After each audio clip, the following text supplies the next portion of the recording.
बिस्मिल्लाहिर्रहमानिर्रहीम। अस्सलाम वालेकुम सामीन व नाज़रीन। मैं Iqbal Shah advocate Nizampur legal clinic में आपकी खिदमत में क्लास नंबर 166 यानी 166 में एक नए टॉपिक के साथ हाजिर हूँ।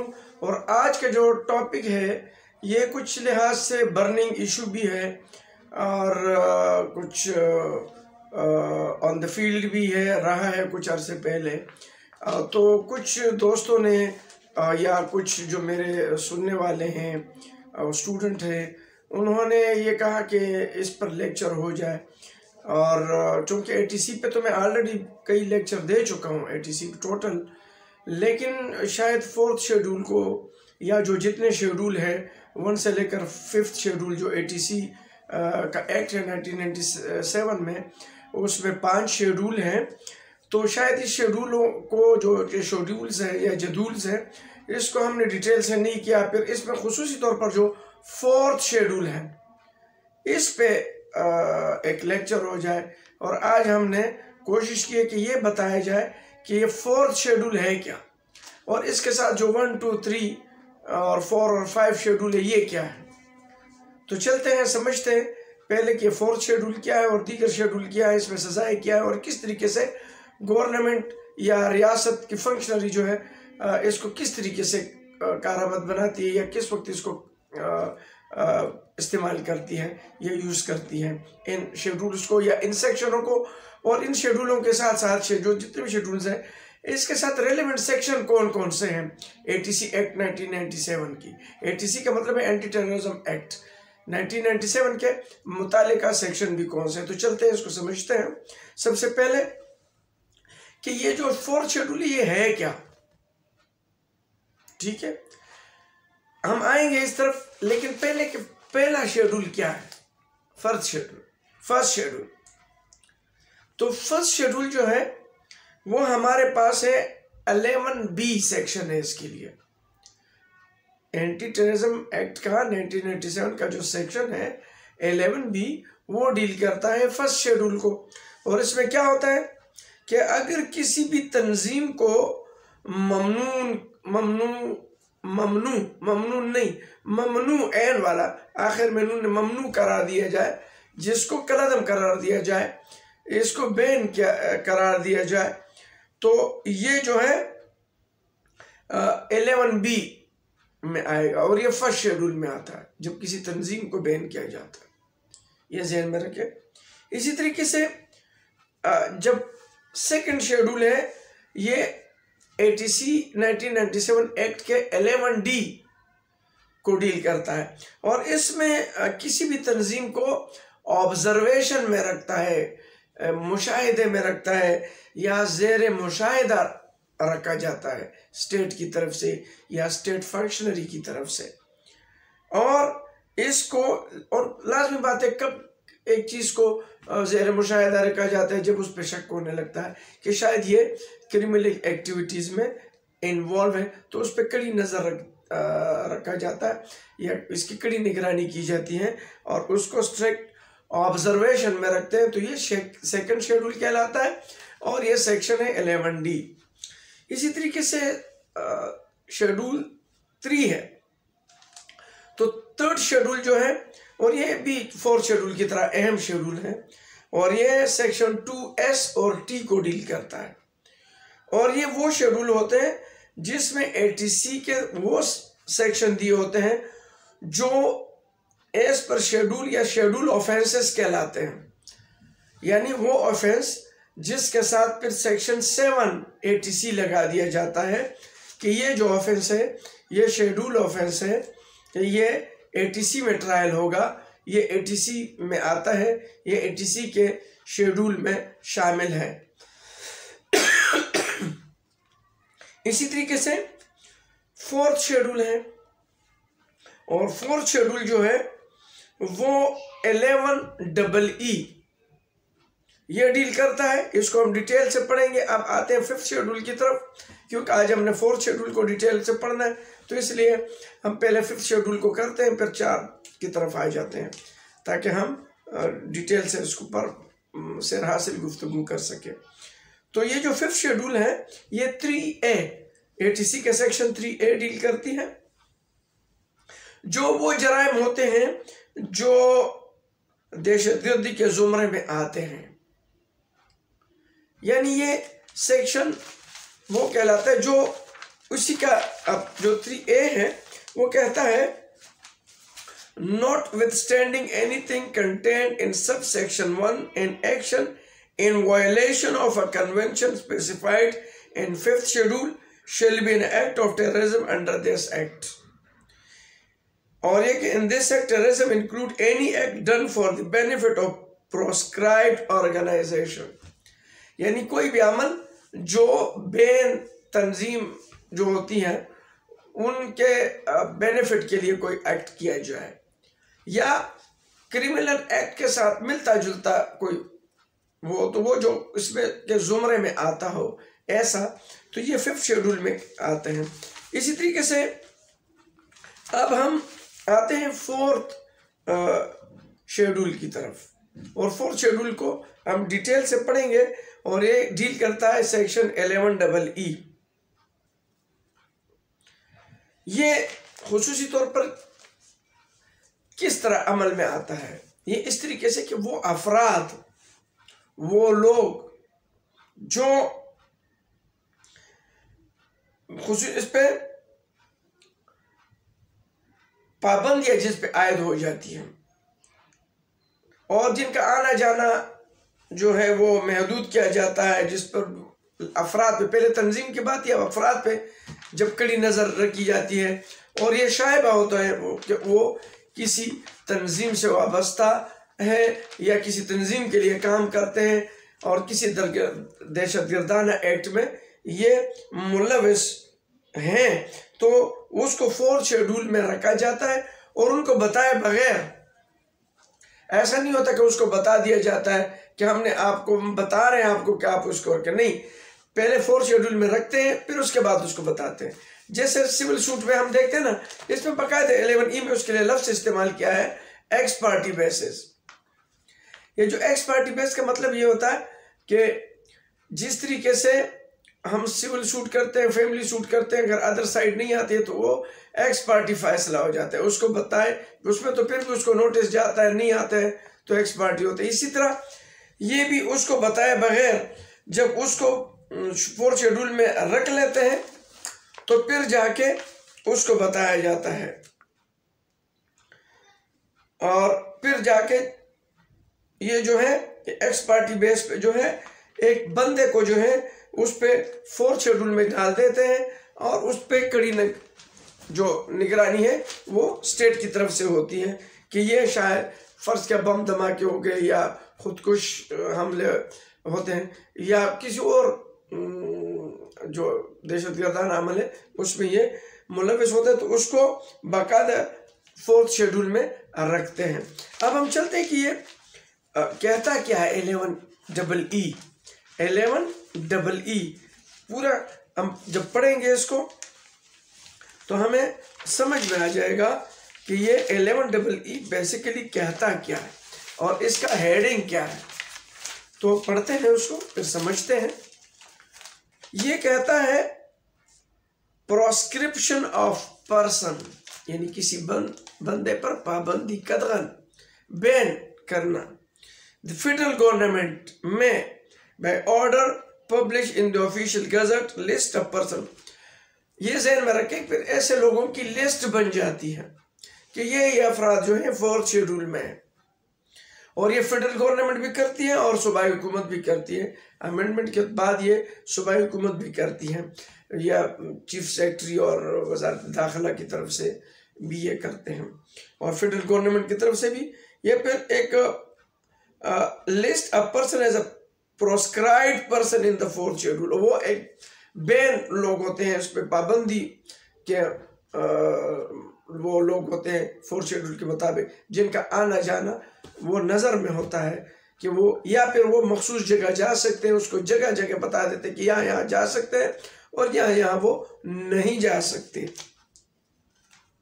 और ये for on the in the 4th schedule on an x party basis, जो मैंने आपको लफ्ज इस्तेमाल किया, एक्स पार्टी बेसिस पे उसको रखते हैं, उसको बताया नहीं जाता है। If there are reasonable ground to believe that such person, यानी अगर कोई उनको स्टेट को ये फर्म बिलीव हो कि ये पर्सन इन एक्टिविटीज में इन्वॉल्व है, यानी किस में, कंसर्न इन टेररिज्म, यानी वो दहशतगर्दाना उससे मुतालिका हो, एन एक्टिविस्ट या कोई एक्टिविस्ट हो, ऑफिस बेयरर और an associate of an organisation kept under observation, या जो ऑब्जर्वेशन रखा गया तंजीम में उसका एक्टिविस्ट है, अंडर सेक्शन 11D जो मैंने पहले आपको बताया, और प्रोस्क्राइब्ड अंडर सेक्शन 11B, या जो पहले मैंने शेड्यूल बता दिए 11B 11D उसमें हो, या in any way concerned or suspected to be concerned with such organization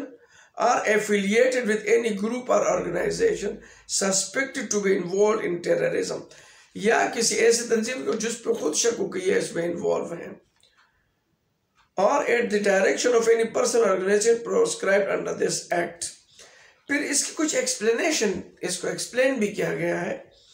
The opinion concerning reasonable ground to believe may be formed on the basis of information received from any credible source।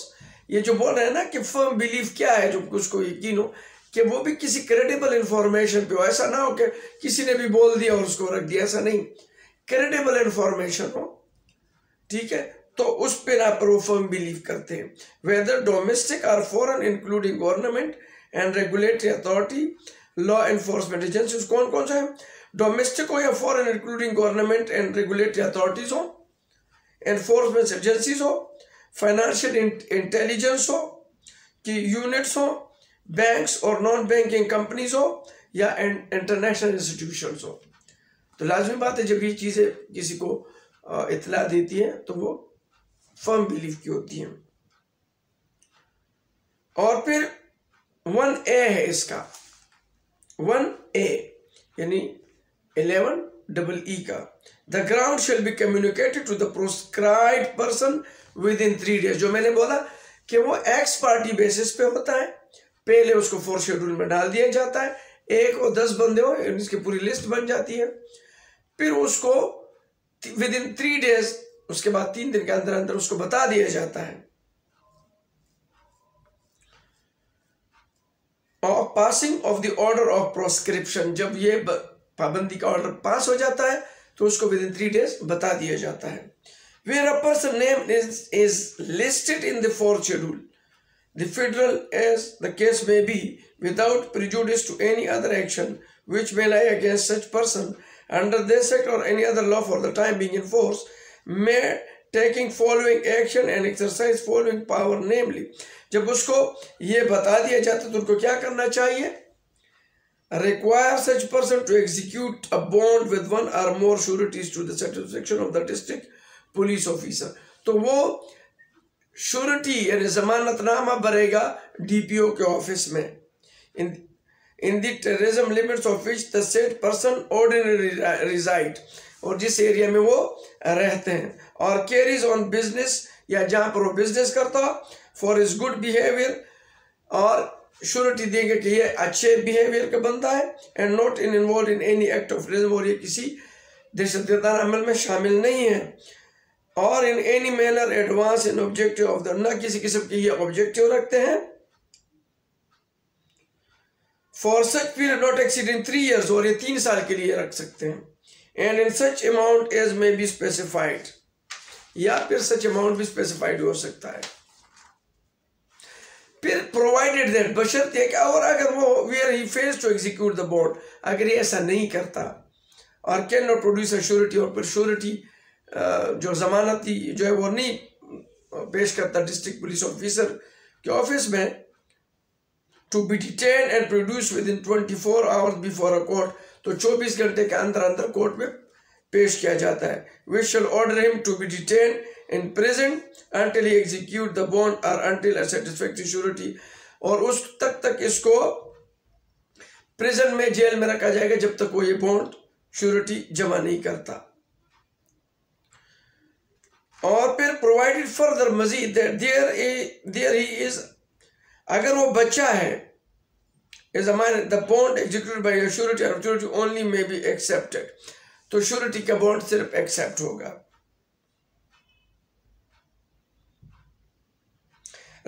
Require any such person to keep prior permission from the officer in charge of police before moving from his permanent place of residence for any period of time and to keep informed about the place. और इसको बाकायदा मुख्तलिफ जो जगह उसको बताया जाता है वहाँ एरिया में उसको मुशाहिदे में रखा जाता है. वो क्या चीज रिक्वायरमेंट है? His movement to be restricted to any place or area specified in the order. कोई मखसूस जगह. Him to report himself at such time, और उसको टाइम बताया जाए कि आप यहाँ डीपीओ जो ऑफिस है वहाँ पर आप जो है रिपोर्ट भी करेंगे कि आप यहाँ मौजूद है, कहीं गए नहीं है. Him to comply with both the direction, जो डायरेक्शन दिए जाता है उस पर अमल करेगा. That he shall not reside within areas specified in this order, कि वो कहीं और जगह नहीं रह रहा है, जो बताया उधर ही रह रहा है. Direct that he shall not visit or go within surroundings specified in the order including any of the under mentioned place, और जो बताया गया उधर उसको नहीं जाना होगा without the written permission of the officer in charge of police station, और पुलिस स्टेशन के इंचार्ज के इजाजत के बगैर नहीं जा सके जिसके जुरिस्डिक्शन में अगर वो जगह आती हो. यानी such school, college and other institution where person under 21 years of age or women are given education, जहाँ 21 साल से कम बच्चे पढ़ रहे हैं और एजुकेशन, लेडीज एजुकेशन देती हो. थिएटर्स में, सिनेमा में, मेलाज में, फेयर्स, अम्यूजमेंट पार्क में, होटल में, क्लब्स में, रेस्टोरेंट में, ये मुख्तलिफ चीज़ें जिस पर वहाँ पर बैन होते हैं. Airport, railway station, public private place, ये तमाम जो है जगह बताए गए हैं कि यहाँ पर पब्लिक मीटिंग में, ये मुख्तलिफ जगहों पर उस पर बताया जाता है कि यहाँ आप जा सकते हैं, यहाँ आप नहीं जा सकते. फिर इसके एसेट्स को भी चेक किया जाता है कि आप अगर इनको कहीं से पैसे वैसे आते हैं तो भी उसको कि कहाँ से आते हैं, कि दहशतगर्दाना अमल के लिए तो उसको पैसे वैसे नहीं आते, ये भी एजेंसी चेक करती हैं. और ये ऑपरेटिव होता है ऑर्डर 3 साल के लिए जो बताया गया.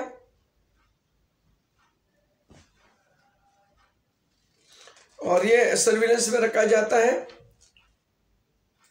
लेकिन ये तमाम चीजें तो हो गई, तो क्या इसके लिए कोई इंसाफ भी है? अगर बंदा समझता है कि मेरे साथ ज्यादती हो रही है, मुझे बिला वजह जो है ये 4th शेड्यूल में रखा गया है, तो इसके साथ रेमेडी क्या है, क्या कर सकता है? तो इसके पास इसी 11EE का सब सेक्शन 3 जो है वो रेलेवेंट है. Where any person is aggrieved by the order of the federal government, या फेडरल सूबाई हुकूमत को समझता है कि मैं aggrieved हूँ, मेरे साथ ज्यादती हो रही है, तो वो क्या करेगा? He may within 30 days of such order, तो जो ऑर्डर होते हैं उसके 30 दिन के अंदर अंदर फाइल अ रिव्यू एप्लीकेशन, एक रिव्यू एप्लीकेशन फाइल करेगा and written before the federal government, federal government या फिर सूबाई हुकूमत जो वज़ारत दाखिला है चीफ सेक्रेटरी के पास, stating the grounds on which it is made and the government, और उसमें अपनी वो जो ये समझता है कि ये तो वो ग्राउंड उसमें लिख सकता है.